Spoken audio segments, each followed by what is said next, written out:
What up, all my fight fans?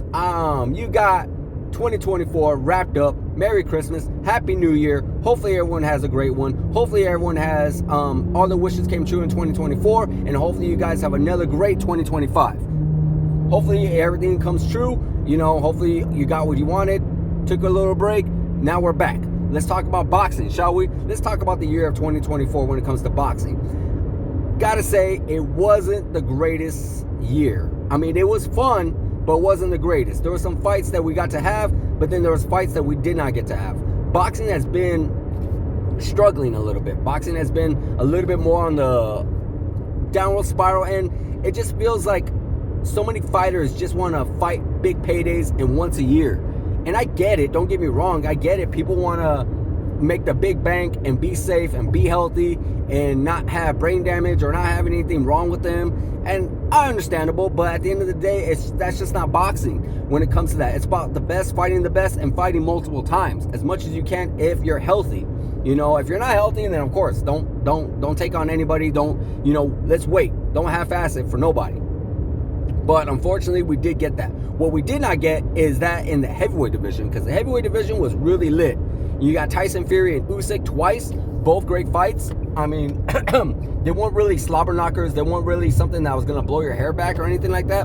But they were really, really good technical performances by Tyson Fury, by Usyk. Especially that first one, that Usyk. He was able to drop Tyson Fury. Now, Tyson Fury's been dropped, but a man of that size, of Usyk's size, to be able to drop Tyson Fury, that's a big statement. And to be able to shut him out in the second fight. You know, I do feel like the second fight was just a little bit closer than what people say it was, but I still give the nod and the win to Alexander Usyk. Now, you know, there's a lot that could be done, but we're going to talk about all that in the next video. We're just talking about year 2024, not really the future just yet. In the other division that was that's always supposed to be jam-packed, that's the other big superstar I'm actually talking about, would be Canelo Alvarez. Now, Canelo Alvarez, he didn't have the greatest year. You know, he fought a lot of low-level talent. He fought a lot of B-level fighters. Do not get me wrong, and no disrespect to these fighters. These fighters, you know, they dedicate themselves, they put themselves on the line, they really, really do their absolute best to give their best performances. So I'm not trying to downgrade them or anything like that, but there's levels to this game, and right now Canelo Alvarez is fighting more downward than he is fighting upward. You know, he needs to fight much more higher level competition. You know, he needs to fight. We needed that fight with David Benavidez. We could have got 2 of those fights with David Benavidez right now. You know, it's very unfortunate that this fight is not coming into fruition, and we hope in 2025, this year, it does come into fruition. We hope it does, because, I mean, come on, what are we doing here? It's all about the best fighting the best, like I said in the earlier of this video. It's all about putting yourself on the line. It's not about trying to make money and play it safe all the time. You can always play it safe here and there, but if you really want to prove that you're the best, you always got to go out there and try to fight and be the best. That's what you got to do at all times, every time. You know, if you want to take a little load off, you want to be able to, you know, not, you know, break yourself in every fight, which is good, because you don't want to do that. You do not want to like put your body on the line all the time, because then forget it, you're not going to have a long career. You got to take it easy a few fights. So I get that, but right now it just seems like that's what Canelo Alvarez's career has been. It's been more of like easy fights, easy money.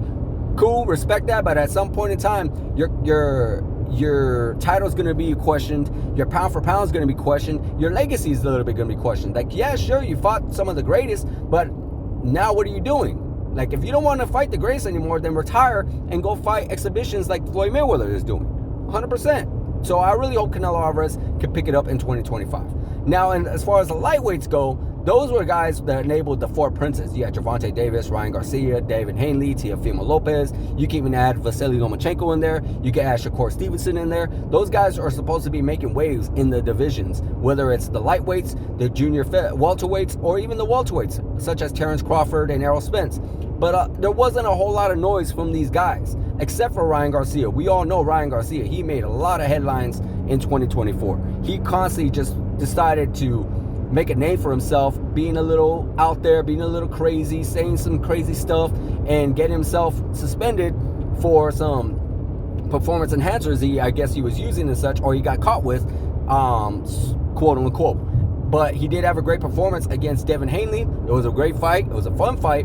But I wish I would have got to see a lot more fun fights from these guys. I wish I would have got to see Gervonta Davis take on maybe a Devin Haney, a Shakur Stevenson, a Ryan Garcia too, or even a Teofimo Lopez, and etc. with Teofimo, etc. going with those guys. Ryan Garcia more, but we all know he got suspended. So it was a little bit of a mix-up, or not, excuse me, it was a mix-up. It was a bit of a mess-up from the lighter weight guys, the four princes, if you will.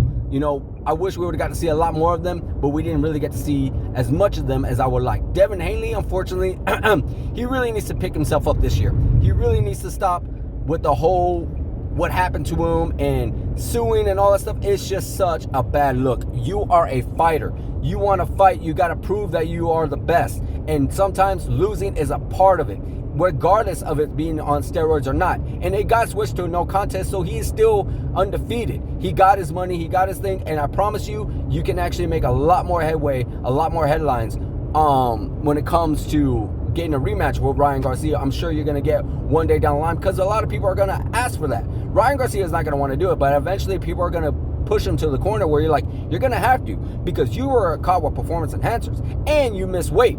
So you're basically saying that you had to cheat in order to beat him, that you could not beat him fairly, that you cannot be able to get that victory over him fair and square. That's what you're saying when all that comes into play, when all that comes into factor. So I'm sure Ryan Garcia is going to want to get that back as well, so he can shut people up, so he can stop having people talk, so you can stop people saying that maybe he's afraid or maybe he needs to use performance enhancers and such. But hopefully boxing can get its act together in 2025.